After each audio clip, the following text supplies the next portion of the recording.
নমস্কার, আমি রুতলিন। Radio new টাউনের সমস্ত বন্ধুদের জানাই স্বাগত নিউট্রি টক শোতে। সকলকে স্বাগত জানাই। আরও একটা এপিসোড নিয়ে চলে এসেছি। আমি রুতলিন এবং প্রতি সপ্তাহের মতো রয়েছেন আমাদের সঙ্গে ডায়েটিশিয়ান সঙ্গীতা মণ্ডল। সঙ্গীতা, নমস্কার, কেমন আছো? নমস্কার, ভালো আছো তুমি? আমি খুব ভালো আছি। তোমার জন্যই সবাই সুস্বাস্থ্যে রয়েছে এবং খুব ভালো রয়েছে। তো আমরা সবাই জানি মোটামুটি 1 অগস্ট থেকে 7 অগস্ট আমরা সেলিব্রেট করে থাকি ইন্টারন্যাশনাল ব্রেস্ট ফিডিং উইক। তো এই ব্রেস্ট ফিডিং সম্পর্কে অনেক মিথস রয়েছে, মানে কিছু ভুল জানা আমাদের রয়েছে। সেগুলোকেই ঠিক কি জানবো সেটাই আজকে জানবো, কি তাই তো? একদমই তাই। তো সেই ভুলগুলো কি? আচ্ছা, প্রথমে এটা একটা বলি যে যেটা আমি মা হিসেবে, I am a mother of 2, তো দুবার আমার 2 রকমের অভিজ্ঞতা হয়েছে as a mother, as a breast feeding mother. প্রথমটাই হচ্ছে, সকলেই বলে থাকে breast feeding is very easy. Is it really easy? এটা কি এতটাই সহজ? এটা তো পুরোটাই মিথ, একদমই ইজি নয়। বলতে পারো যে ব্রেস্ট ফিডিংয়ের অনেক প্রসিডিওর আছে যেগুলো হয়তো নিউ মমরা একদমই জানে না। তো তাদের যদি কেউ বলে না দেয় বা তাদের যদি কেউ গাইডেন্স না পায়, তাহলে কিন্তু তারা অনেক সমস্যায় পড়ে। একদম, মানে সেটা আমি বলবো আমার প্রথমবার মা হবার অভিজ্ঞতা থেকে বলি, যে সবাই বলে থাকেন যে ওই যেটা বলছিলাম যে breast feeding is very easy. তো ইনফ্যাক্ট আমরা জানি যে মা দিকে ফিড করা ইজ ভেরি ইজি, হয়তো ন্যাচারালি আসে কারণ আমরা কোলে এইভাবে নিই বাচ্চাদের। বাট আমরা জানি যে আমাদের নিজেদের স্বাস্থ্যের জন্যই দুদিক থেকেই ফিড করাতে হয়। But you have to learn ডান দিকে, কারণ আমার মনে আছে আমার প্রথম 6 মাস প্রায় কেটে গিয়েছিল শুধু কিভাবে পজিশনিং করব, মানে এই ল্যাচিং ব্যাপারটা। কিন্তু এই যে বাচ্চাকে সবসময় দূরে দূরে রাখো তাতেই ভালো, বাচ্চার ভীষণ দরকার নেই, কিন্তু এই যে স্কিন টু স্কিন বা ক্যাঙ্গারু মেথড, হ্যাঁ, এইটা কিন্তু মা না হলে ঠিক বোঝা যায় না বা কেউ সেভাবে শেখায় না। আজকের এপিসোডটা আমরা ঠিক এক্স্যাক্টলি যারা নিউ মম হতে চলেছেন বা যারা এই ডিফিকাল্টিগুলো ফেস করছেন বা এই মিথগুলোর শিকার হচ্ছেন তাদের জন্যই, এবং যারা উড বি মম হবেন তাদের সকলের জন্যই। একদমই তাই। তো এবার আরেকটা বিষয় যেটা প্রথমে মা হওয়ার সময় থেকে, মানে প্রেগনেন্ট অবস্থা থেকেই যেটা সকলে বলে থাকেন, সেটা হচ্ছে যে এখন তোমাকে দুজনের খাবার খেতে হবে, তোমার নিজের খাবার এবং বাচ্চার খাবার। হ্যাঁ, এটা কি সত্যি না মিথ? এটা খুব একটা সত্যি না। দুজনের খাবার মানে হচ্ছে আমি দুটো অ্যাডাল্টের খাবারের কথা বলছি, কিন্তু প্রত্যেকটা যারা ব্রেস্ট ফিড করে তো তাদের কিছুটা পরিমাণ এক্সট্রা ক্যালোরি কিন্তু নিতেই হয়। নর্মালি আমরা যেটা নিই তার থেকে অল্প কিছু ক্যালোরি বেশি, অল্প কিছু প্রোটিন বেশি, আর তার থেকে কিন্তু ভিটামিনস মিনারেলসের চাহিদাও একটু বাড়ে, কিন্তু ডাবল নয়। এই কথাটা কিন্তু মাথায় রাখতে হবে। যেমন আগে আমি ভাত খেতাম 100 গ্রাম, আমি 200 গ্রাম খাচ্ছি, এটা কিন্তু একদমই না। তাহলেই বাড়ে কিন্তু ওয়েট গেনের চান্স। অ্যাবসলিউটলি। এই ওয়েট গেইন থেকেই আমার এবার যেটা মনে হচ্ছে সেটা হচ্ছে, অনেকেই বলেন যে ব্রেস্ট ফিড করো না বাবা, একদম শরীর নষ্ট হয়ে যাবে, এই যে তোমার সুন্দর ফিগার একদম নষ্ট হয়ে যাবে। এটা কি মিথ? একদমই এটা মিথ। ব্রেস্ট ফিডিং কিন্তু নেসেসারি। প্রত্যেকটা মায়েদের কিন্তু ব্রেস্ট ফিড করালে ওয়েট লস হয়। ঠিক উল্টো হয়। আমরা ভাবি ওয়েট গেইন হয়ে যাবে, কিন্তু না, ওয়েট লস হয়। আমরা যে ক্যালোরিটা এতদিন ধরে প্রেগনেন্সিতে নিয়েছি, মানে ইনটেক করেছি, এবং তাতে আমাদের কিন্তু ফ্যাট প্রোটিনের যে টিস্যুগুলো ফর্ম হয়েছে বডিতে, সেটা কিন্তু আমাদের প্রেগনেন্সির পরে ল্যাকটেশনের সময়, সেই ব্রেস্ট ফিডিং করানোর সময় কিন্তু এসেনশিয়াল হয়ে পড়ে। তো অনেকেই কি করে, এই টাইমটা এইসব অফিস যাওয়া বা এরকম কিছু কাজের জন্য তারা কিন্তু করতে চান না এবং ফর্মুলা ফিড দিয়ে দেন। তাতে কিন্তু অনেক সময় দেখা গেছে তাদের বডিতে লাম্পস ফর্ম করছে, তাদের বডিতে হয়তো সিস্ট ফর্ম করছে। বিকজ অফ দ্যাট তাদের শরীরটা কিন্তু খারাপ হয়। ন্যাচারাল সিস্টেমে কিন্তু বাচ্চাদের ব্রেস্ট ফিড করানোই একটা মায়ের উচিত, আর সেটা করানোতে কিন্তু তাদের নিজেদেরও মেন্টাল, সাইকোলজিক্যাল অনেক ওয়েলবিং তারা পায়, শুধু ফিজিক্যাল বলবো না। একদম। আরেকটা জিনিস বলি, যারা অফিস যান বা ওয়ার্কিং মাদার্স এবং ব্রেস্ট ফিডিং মম, আমি পার্সোনাল এক্সপিরিয়েন্স থেকে বলছি, সেটা হচ্ছে যে যদি এখন প্রচুর পাম্পস পাওয়া যায়, যদি পাম্প করে রেখে যান বাচ্চার জন্য কিন্তু সেটাও খুব ভালো, কারণ ফর্মুলা মিল্ক নিশ্চয়ই খেতে পারেন, বাচ্চারা খেতে পারে, বাট সেটা অ্যাড অন, মানে যখন মাদার্স মিল্ক সাফাইস করছে না তার জন্যই কিন্তু ফর্মুলা মিল্ক। কিন্তু ফর্মুলা মিল্ক কি শুধু বাচ্চাকে খাওয়াবো যাতে বাচ্চা বেশ চব্বি চব্বি বাচ্চা হয়ে যায়, একদমই ওটা উচিত না। যারা পাম্প এখন অ্যাভেলেবেল, এখন মানে কলকাতাতেও অনেককে আমি দেখেছি যারা পাম্প ইউজ করে তারা স্টোর করছে, ন্যাচারাল যেরকম ফ্রিজে স্টোর করে দিচ্ছে এবং সেটা বের করছে মোটামুটি আধ ঘন্টা আগে, সেটা নর্মালি একটা ক্লথে একটা মুড়ে সেটা নর্মাল টেম্পারেচারে আনা হচ্ছে এবং সেটাই কিন্তু বাচ্চাদের দেওয়া হচ্ছে।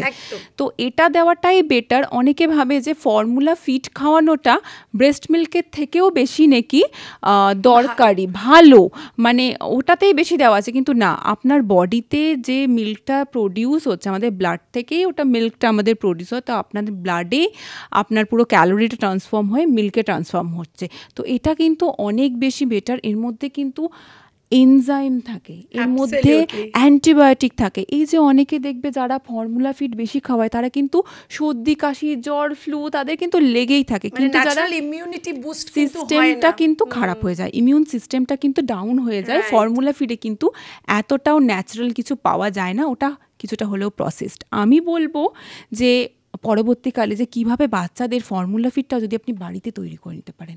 অ্যাবসলিউটলি, সেটা নিয়ে আমরা আরেকটা এপিসোড করব। তবে আমার মনে আছে আমার মেয়ের পিডিয়াক বলেছিলেন আমাকে, আমি যখন বলেছিলাম যে ফর্মুলা ফিড খাওয়াবো, ওটা তো ডিএইচএ হ্যাঁ না তেনা অনেক কিছু লেখা থাকে, যেমন ফর্মুলা মিল্কের প্যাকেটে, আমাকে বলেছিলেন যে তাই যদি হতো তাহলে আইনস্টাইনের মাও তাকে খাওয়াতেন, কিন্তু আইনস্টাইন মায়ের দুধ খেয়েই আইনস্টাইন হয়েছে, তো ডিএইচএ যা পাওয়ার সেটা মায়ের দুধ থেকেই পাবেন। আমার মনে হয় that was the best answer I could get from a doctor. একদমই ঠিক বলেছেন উনি, সত্যি আপনাকে ভালো কথা বলেছেন যে আমাদের যত রকম প্রোটিন ফ্যাটের সাপ্লিমেন্টেশন ওখানে দেওয়া আছে তার থেকে বেশি বই কম নয়, কিন্তু আমাদের মাদার্স মিল্কে পাওয়া যায়। আর আরেকটা কথা মনে রাখতে হবে, 6 মাসের মধ্যে কোনো বাচ্চার কিন্তু মাদার্স মিল্কের ছাড়া অন্য কোনো সাপ্লিমেন্টেশন ফুডের দরকার পড়ে না। অনেকে কিন্তু দেখেছি জল খাওয়ায়, এটা কিন্তু বড় মিথ্যা। এই বাচ্চাকে বেশ একটু হজম হচ্ছে না, আমার বাচ্চা কেমন একটা ঢেকুর তুলছে, তাই একটুখানি জল খাইয়ে দিই। এক্ষেত্রে কি হয়, মায়েদের ডায়েটটা ঠিক হয় না, আমি এটা বলতে বাধ্য হচ্ছি। মায়েরা হয়তো অনেক সময় বাচ্চা বমি করছে, মানে ওই ছানা ছানা বাচ্চা মানে বমি করছে, সেই জন্য ওর হজম হচ্ছে না। অনেক সময় বাড়ির বড়রা যারা রয়েছেন, মায়েরা বা শাশুড়িরা বা এরকম মানুষজন, তারা বলছেন যে ছোটবেলায় তো তোদেরকে খাইয়েছি ঝিনুক বাটি করে আমরা জল খাইয়েছি, প্রথমে একদম জন্মের পর মধু খাইয়েছি, ঘি, অনেকে অনেক কিছু দেয়, মানে এই জিনিসগুলোই কিন্তু বন্ধ করা উচিত। এতেই কিন্তু ভবিষ্যতে প্রবলেম ডেকে আসছে। আর সবচেয়ে বড় কথা, ফর্মুলা ফিড যাদের কেনার ক্ষমতা নেই তারাও কিন্তু কি করছে, গরুর দুধ খাওয়াচ্ছে। এটাও কিন্তু আরও বেশি খারাপ, কারণ এখনকার আমাদের সেরকম গ্রাস ফেড মানে ঘাস খাওয়া যে গরুরা চড়ে মাঠে চড়ে ঘাস খাচ্ছে, এরকম কিন্তু এখনকার কোনো গরু আমরা দেখতে পাচ্ছি না। তারা সবাই গ্রেন ফিড হচ্ছে, মানে তাদের মধ্যে চাল ডালের মতো তাদের জন্য গ্রেন রাখা রয়েছে, সেই খেয়েই তারা বড় হচ্ছে। তো তারা যে মিল্কটা প্রডিউস করছে সেটা কিন্তু অ্যাকচুয়ালি আনহেলদি আর হরমোন পুশ করা হচ্ছে। সুতরাং এইগুলো থেকে বিরত থাকুন। আপনি নিজের ডায়েটটা ততটাই ভালো করুন যাতে আপনার বাচ্চা সেই পুষ্টিগুলো কিন্তু সেখান থেকে পায়। অ্যাবসলিউটলি। আরেকটা ব্যাপার সেটা হচ্ছে যে এই মায়েরা কি খাবার খেলে যথেষ্ট পরিমাণে মিল্ক প্রডিউস করতে পারবে, কারণ অনেকেই বলেন যে সাফাইস করছে না, আমার বাচ্চার পেট ভরছে না বলে মনে হচ্ছে। তো মায়ের এক্স্যাক্টলি কি ঠিক ডায়েট হওয়া উচিত? কারণ আমার মনে আছে একটা সময় ডক্টর আমাকে একটি সাপ্লিমেন্ট দিয়েছিলেন এবং তারপরে আমি জানি না what happened, my daughter started feeding more. তো সেটা কি, মানে কি ধরনের খাবার? এটা ন্যাচারালি আমাদের যেটা অ্যাভেলেবল সেটা হচ্ছে মেথি। তো মেথি যদি কেউ মেথির জল বা রান্নাতে মেথি দিয়ে মেথি পরাঠা বা মেথির পাউডার গুঁড়ো করে, মেথি শাক এবং মেথি সিডটা বলছি, মেথি সিড, তো সেই সিডের যদি পরাঠা বানানো হয়, সেই সিডে শুধু মেথি দিয়েই তরকারি করা হয়। অনেক বাড়িতে কিন্তু হয় মেথির দানাটা একটু ফুলিয়ে নিয়ে, জলে ভিজিয়ে ফুলিয়ে নিয়ে সেটা দিয়ে তরকারি বানানো হয়। তো এইগুলো যদি ডায়েট, মেথি ফোড়ন তো অনেকেই বাঙালির 5 ফোড়নে মেথি থাকেই। তো এই অসুবিধাটা যখন যদি কেউ ফেস করে, আমি বলবো মেথি ইনটেকটা একটু সারাদিনে বাড়িয়ে দিতে, 1 to 2 টিস্পুন নর্মালি। এবং যদি এক্সেসিভ মিল্ক শর্টেজ থাকে তাহলে অবশ্যই ডায়েট করে নিজের প্রোটিন ক্যালোরির কিন্তু মাপটা কিন্তু জানতে হবে যে আমি কতটা খাবো। পার কেজি বডি ওয়েটের হিসেবে কিন্তু প্রোটিন নিতে হবে, তার থেকে এক্সট্রা প্রোটিনও নিতে হতে পারে যদি বাচ্চার চাহিদা থাকে মিল্কের বেশি, তো সেটা আপনাকে করতেই হবে।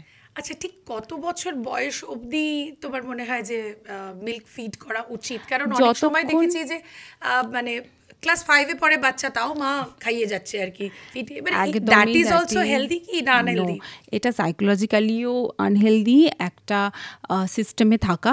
2.5 বছরের মধ্যে, আমি বলবো 2.5 থেকে 3 বছরের মধ্যে বাচ্চা যেন ব্রেস্ট মিল্ক, আর তারপর মিল্ক অ্যাকচুয়ালি প্রডিউস হয় না মায়ের ব্রেস্ট থেকে, জাস্ট আ হ্যাবিট। তো হ্যাবিটটা সাইকোলজিক্যালি, তো এটা চেঞ্জ করাতে হবে। সাইকোলজিস্ট যদি, তাহলে সাইকোলজিস্টের হেল্প নিন, তাহলে আপনি কাজ করতে পারেন। নিজের টাইমিংটা কিন্তু বাচ্চাদের সাথে চেঞ্জ করে ফেলুন। আমি বলবো যে সেই টাইমে আপনি অ্যাভেলেবল থাকবেন না, যেটা আমি আর্জ হচ্ছে, যেটা হয় তো সেটা আলাদাভাবে, সেটা আলাদাভাবে কিন্তু ম্যানেজ করতে হবে। কিন্তু 2.5 বছরের মধ্যে কিন্তু বাচ্চাকে খাওয়ানো উচিত, 2.5 থেকে 3 বছরের মধ্যে। সো আরেকটা মিথ আমরা জানলাম যে যেটা অনেকেই ভাবেন যে মায়ের দুধ যতদিন পারে বাচ্চা খাক, সেটাও কিন্তু ঠিক নয়। ইটস নট হেলদি, মানে ফিজিক্যালি তো নয়ই, মেন্টালিও কিন্তু নয়। আরেকটা বিষয় সেটা হচ্ছে, আজকাল আমরা দেখছি আমরা ভীষণ মেট্রোসেক্সুয়াল হয়ে উঠেছি এবং আমাদের পুরুষ নারীর কোনো বিভেদ নেই। সেই কারণে মানে পোশাক আশাকে তো নেই, এমনকি স্বভাবে আচরণেও নেই। এবং স্মোকিং হ্যাবিটস বা ড্রিঙ্কিং হ্যাবিটস কিন্তু মেয়েদের মধ্যেও দেখা যাচ্ছে। প্রেগনেন্সির সময় তো অনেকেই বিরত থাকেন, কিন্তু তারপরে ওয়ান্স মানে দে ডেলিভার দ্য চাইল্ড, ডেলিভারির পরে কিন্তু অনেকে they take up smoking and exactly. তো সেটা কি মানে বিরত থাকা উচিত নাকি ইটস ওকে? একদমই থাকা উচিত। কারণ হচ্ছে যখনই কোনো মানুষ অ্যালকোহল নিচ্ছে, সেটা তাকেই শুধু এফেক্ট করছে।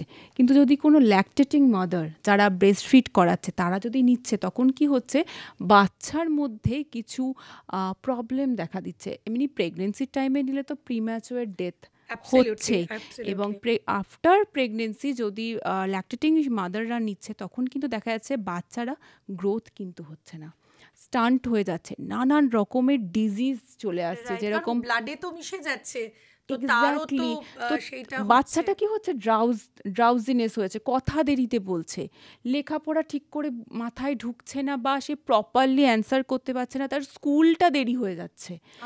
এরকম অনেক বাচ্চাই কিন্তু এখন রয়েছে। তো যখন থেকে আমি একটু লং প্ল্যান বলে দিই, কারণ এটা সবার জানা থাকবে না, তো যখন বাচ্চার জন্য প্ল্যানিং করা হচ্ছে তার 1 বছর আগে থেকে স্মোকিং ড্রিঙ্কিং কুইট করতে হবে, নয়তো বাচ্চার জন্মর পর কিন্তু অনেক রোগ আপনাকে ফেস করতে হবে, আর সেটা প্রচুর পরিমাণে বেড়ে গেছে।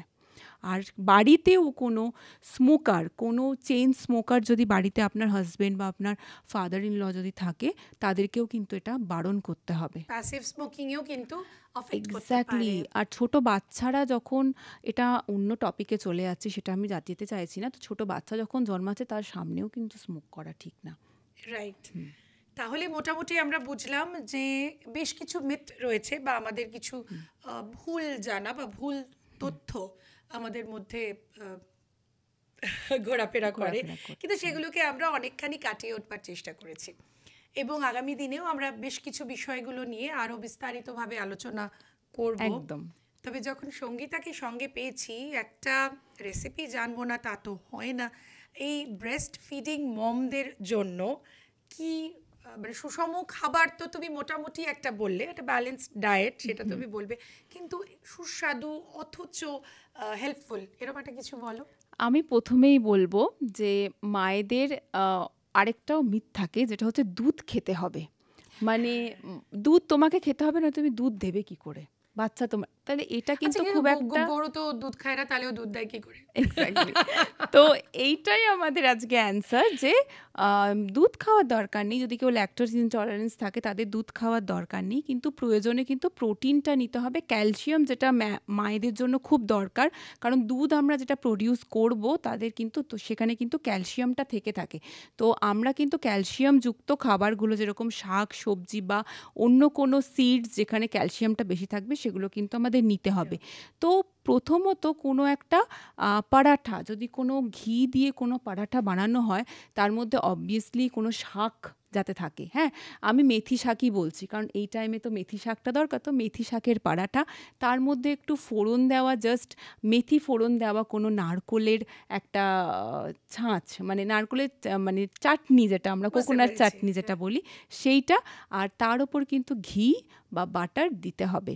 পাশে কিন্তু আমাদের পনির বা টোফু, যদি কেউ পনিরে ল্যাকটোজ ইনটলারেন্স তাহলে টোফু, তাহলে প্রোটিন রিকোয়ারমেন্টটা আমার ঠিক হলো। তার মধ্যে একটু যদি সিসামি সিড যদি একটু রোস্ট করে সেটার মধ্যে ছড়িয়ে দেওয়া হয় তাহলে এটা কিন্তু খুব ভালো একটা ব্রেকফাস্ট। আমার মনে আছে আমার শাশুড়ি আমার জন্য একটা কৌটোতে তিলের নাড়ু করে রেখে গিয়েছিলেন, এবং ওই কালো জিরে এই সময় আমাকে বলেছিলেন যে ওই ঘিয়ে প্রথম পাতে কালো জিরে এবং গার্লিক অল্প দেওয়া ঘিতে উনি আমাকে দিতেন, এবং সেটা নাকি হিল করতেও সাহায্য করে এবং ল্যাকটেশনেও হেল্প করে। রসুন কিন্তু ল্যাকটেশনে হেল্প করে আমাকে, সেটাই মানে অনেক কিছুই কিন্তু আমাদের সব যে ভুল বলেন আমাদের বাড়ির বড়রা তা কিন্তু নয়, তাদের কথাও কিছুটা শুনে চলুন এবং কিছুটা সায়েন্স, কিছুটা ডাক্তারদের কথাও শুনে চলুন, কারণ ইউ আর দ্য বেস্ট জাজ। আর সঙ্গীতার মতো মানুষরা তো রয়েছে যারা গাইড করবেন। তো এই তো ধরনের খাওয়া দাওয়া, তার মানে তুমি বলছো যে খুব সুন্দর চাকুম চুকুম করে নানান রকম পরোটা খাওয়া যেতে পারে। একদম, মানে যে কোনো শাকের যে কোনো তোমার ফ্লেভারের পরোটা, মানে যেটা আমি বলছি বিট, যদি বিটের একটা পরোটা করা হয়, বা পালং শাকের যদি রুটি বানানো হয়, বা এখন তো তাল আসছে মার্কেটে প্রচণ্ডভাবে তাল, তো তালের রুটি আপনি বানিয়ে খান, এগুলোও কিন্তু ফাইবারাস যেরকম টেস্টিও সেরকম আর হেল্পও করে। অ্যাবসলিউটলি। আর এক বাটি তাল ক্ষীর খেলে তো ব্যাস একদম একেবারে আমাদের দুজনেরই মোটামুটি আমরা স্যালাইভেটিং বলা যেতেই পারে। তবে হ্যাঁ, এরকম ইন্টারেস্টিং আরও অনেক টপিক নিয়ে আমরা কথা বলবো নিউট্রি টক শোতে, তাই আমাদের সঙ্গে প্রত্যেক সপ্তাহ থাকতে ভুলবেন না। Thank you once again Sangeeta, and thank you audience. নমস্কার। নমস্কার।